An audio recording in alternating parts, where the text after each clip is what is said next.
दोस्तों, Allahabad high court stage 1 के बाद अब स्टेज 2 की बारी है। स्टेज 1 में आप लोगों ने बहुत अच्छे से परफॉर्मेंस दी है और बहुत अच्छे से एग्जाम को क्लियर किया है। आपको पता है कि जो कट ऑफ हमने आपके लिए एक्सपेक्ट करी थी, हूबहू वही कट ऑफ गई है। ये आप लोग लगातार देख रहे हो।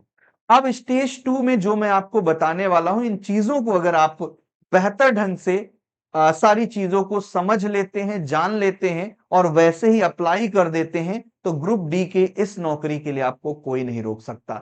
जी हां दोस्तों, मैं बात कर रहा हूं group D Allahabad high court के लिए स्टेज 2 में आपको क्या पढ़ना है, कैसे चलना है, कैसे आपको तैयारी करनी है। और अलग अलग ग्रुप डी में भी आपके अलग अलग लेवल के लिए एग्जाम भरा गया, उन सभी लेवल में कैसा एग्जाम का पेपर बनने वाला है, वो पेपर आपको अलग अलग मिलने वाला है। इन सब पर हम लोग यहां पर बात करने वाले हैं। मैं आपको बता दूं सिलेबस में क्या और कैसे पढ़ें, बहुत जरूरी जानकारी आपको मैं बताने वाला हूं इस वीडियो के अंदर। 100% चयन होगा अगर आप इन चीजों को मान लेते हैं जो हम अभी आपको बताने वाले हैं। ठीक है, तो इत्मीनान के साथ इस वीडियो में आप जुड़े रहेंगे और शुरू से लेकर आखिरी तक पूरे वीडियो को देखेंगे। आइए हम लोग बात करेंगे। तो जैसा कि आप पहले से ही जानते हो कि आपने ये फॉर्म ऐसे ऐसे अप्लाई किया है, अलग अलग पोस्ट यहां पर बताई गई और आपको यहां पर पांच कैटेगरी वाइज अलग अलग किया गया है। ठीक है, अब बात आती है कि सर एग्जाम में किस हिसाब से पेपर मिलेगा। मैं आपको एकदम क्लियर कर देना चाहता हूं कि आपने इन कैटेगरी में जिस कैटेगरी के लिए आपने एग्जाम भरा होगा, उस कैटेगरी का ही आपको पेपर मिलेगा और उस लेवल का आपको पेपर मिलेगा। आप देख रहे हैं कि यहां पर स्वीपर कम फराज के लिए 6वीं पास मात्र यहां पे लिखा हुआ है, तो आपको इस लेवल का पेपर मिलने वाला है। अगर यहां पे बात करें तो 8वीं लेवल का, यहां पे बात करें तो 10वीं लेवल का। अब ये लेवल वाइज क्या क्या इनमें आपसे पूछा जा सकता है, उस पर भी हम लोग बात करेंगे। उससे पहले हम लोग बात कर ले कि पैटर्न क्या रहेगा।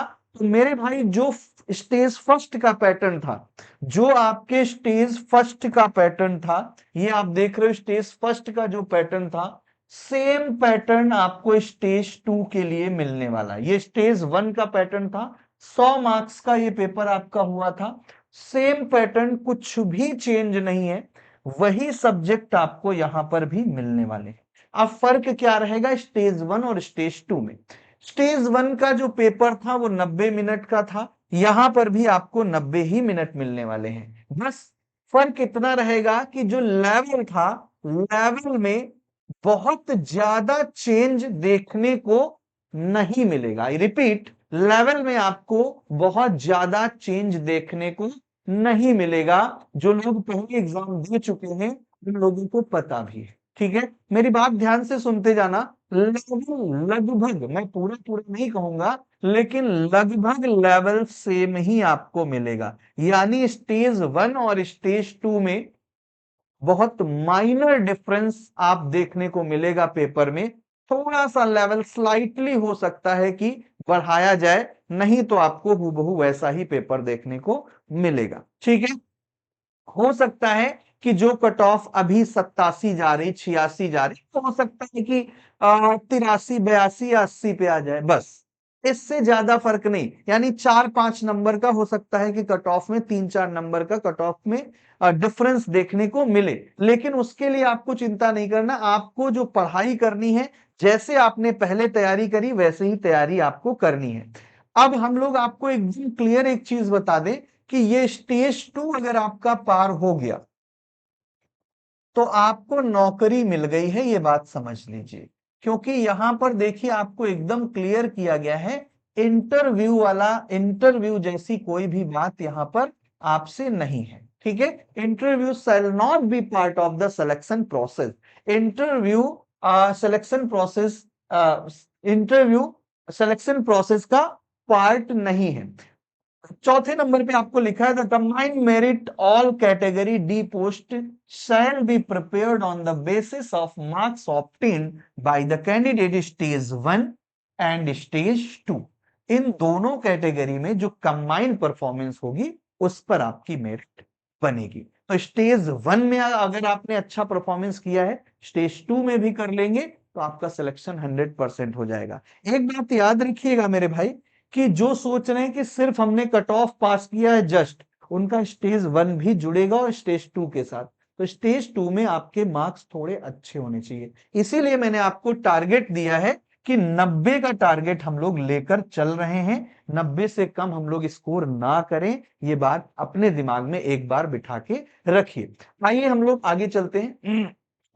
क्या क्या पूछा जाएगा? तो सर इलाहाबाद हाई कोर्ट में हिंदी का ये सिलेबस है, मैं पूरी सिलेबस आपको नहीं बताऊंगा, आप देख सकते हैं, बहुत अच्छे से आपने पढ़ाई करी है, तो आपको सिलेबस के बारे में पूरी पता है कि क्या क्या आपको पढ़ना है, ठीक है। इसलिए यहाँ पे टाइम वेस्ट हम लोग नहीं करेंगे। Allahabad high court group D English का सिलेबस, ये आप स्क्रीनशॉट ले सकते हो, आपका ये इंग्लिश का सिलेबस है। बात करेंगे जनरल स्टडी का सिलेबस, ये आपके पास है, आप स्क्रीनशॉट यहाँ पे ले सकते हैं। और ये है आपका मैथमेटिक्स का सिलेबस, तो ये पूरा सिलेबस आपने देख लिया। यहाँ पर आप देख रहे हो मैथमेटिक्स में आपसे डीआई भी पूछी जा रही है ना, तो डीआई को भी आप लोग ध्यान रखिएगा। अब बात आती है कि सर हम कैसे पढ़ाई करें। मेरे भाई, मेरी बात अगर मानो तो आप बहुत अच्छे से स्टेज 2 आप अपना पार कर लेंगे। स्टेज 2 के लिए मैंने आपको पहले भी बताया है, स्टेज 2 के लिए आपको क्या करना है, सबसे पहला काम प्रीवियस ईयर पेपर आपको लगाना, ठीक है। प्रीवियस ईयर पेपर अगर आपने लगा लिए तो आपको बिल्कुल पहले भी आइडिया है। और ये भी मैं आपको कह दूं, ऐसा नहीं कि आपको स्टेज 1 वाला नहीं लगाना, नहीं, स्टेज 1 2 दोनों के प्रीवियस ईयर पेपर देख डालो। अगर आपने पास किया है तो मुझे पूरा आइडिया है कि आप प्रीवियस ईयर पेपर जरूर देखे होंगे, और इसको देख डालो कि यहां क्या पूछा जा रहा है। सबसे ज्यादा आइडिया लगता है किसी भी एग्जाम को क्रैक करने का, सबसे अहम कुंजी ये है, ठीक है, अहम की ये है कि आप प्रीवियस ईयर पेपर को देखें और समझें। और यहीं के बाद आप पूरे सिलेबस में एकदम से नहीं टूट पड़ना है, यहां के बाद ये करने के बाद ये करना है आपको, फिर आपको अपना सिलेबस उठाना है और जो जो यहां देखने को मिल रहा था उन टॉपिक को टिक कर लेना है अच्छे से, ठीक है। आप उनको मार्क कर लेंगे और उन टॉपिक को अच्छे से पढ़ डालो, अभी आपके पास टाइम है, ठीक है, अभी आपके पास टाइम है, अच्छे से आप उसको पढ़ डालिए, ठीक है। अप्रैल में ये आपका एग्जाम होगा, ये बात आपको पता है, और मिड ऑफ अप्रैल करीब आपका एग्जाम यहां पर देखने को मिलेगा, ठीक है। मिड ऑफ अप्रैल को आपको एग्जाम देखने को मिलेगा, तो अभी आपके पास समय है, 15-20 दिन में निपटा दो सिलेबस, ठीक है। और तीसरे नंबर पर आपको लगाने हैं मॉक टेस्ट, जितना आप लगा सको, जितना वैसा पेपर करिए जैसा आपके एग्जाम में पूछा जाता है, ठीक है। सेट करिए, जितने सेट आप लगा सकते हो, ठीक है। टेस्ट दीजिए, जितना टेस्ट दे सकते हो, जितना मैक्सिमम स्कोर तक पहुंच जाओगे ना, उतना आपके लिए बेनिफिशियल रहेगा। और एक चीज मैं आपको और बताऊंगा, अगर आपका स्कोर कम आता है आपके टेस्ट में, तो आपको घबराने की बिल्कुल भी जरूरत नहीं है, क्योंकि जो ये टेस्ट जो लोग बना रहे हैं ना, वो आपके एग्जाम से हो सकता है कि टफ बनाया गया हो, क्योंकि एग्जाम में जो पूछा जा रहा है वो बहुत आसान पूछा जा रहा है, इतना आसान पूछा जा रहा है कि शायद वैसा टेस्ट जो टेस्ट बना रहे हैं, टेस्ट सीरीज जो लोग बना रहे हैं, वैसा टेस्ट सीरीज वो लोग बनाएंगे तो आप लोगों को लगेगा कि क्या ही टेस्ट सीरीज है ना। इस वजह से टेस्ट सीरीज का थोड़ा सा लेवल अच्छा हो सकता है। तो अगर आप टेस्ट सीरीज में 75-80 भी ले आ रहे हैं, है ना, 70-75 72 78 80 ले आ रहे हैं, तो आपको परेशान होने की जरूरत नहीं है, आप अपने मेन एग्जाम में 90 प्लस करेंगे, ये मैं दावे के साथ आपको बोल सकता हूं, ठीक है। तो ये बात आप लोग ध्यान रखिएगा। तो आपको टेस्ट लगाने हैं, नंबर 70 के ऊपर आ रहे हैं तो आपको टेंशन नहीं लेना है, आप अपने एग्जाम में बहुत अच्छा कर रहे होंगे। और इतनी बात आप मान लेते हैं तो स्टेज 2 आपका पार लग जाएगा, और पार लगने के बाद नौकरी आपके हाथ, ठीक है, नौकरी आपके हाथ में आपको मिल जाएगी, ठीक है। तो ये चीजें जरूर आप लोग ध्यान रखिएगा। आई होप कि पूरी बातें आपको समझ आ गई हैं, और अगर सारी चीजें आपको अच्छी लगी हैं और आप चाहते हो कि सर क्लास स्टार्ट करी जाए, तो कमेंट बॉक्स में जरूर मुझे बताइएगा कि सर आप ग्रुप डी के लिए क्लास स्टार्ट करिए, तो स्टार्ट करी जाएगी आपकी क्लासेस भी, ठीक है। जो लोग हमसे अभी तक टेलीग्राम में नहीं जुड़े, जुड़ जाइए, @योगेश सर कानपुर वाले, ये नया टेलीग्राम का चैनल है, चैनल को सब्सक्राइब नहीं किया तो सब्सक्राइब कर लीजिए। मिलते हैं अगले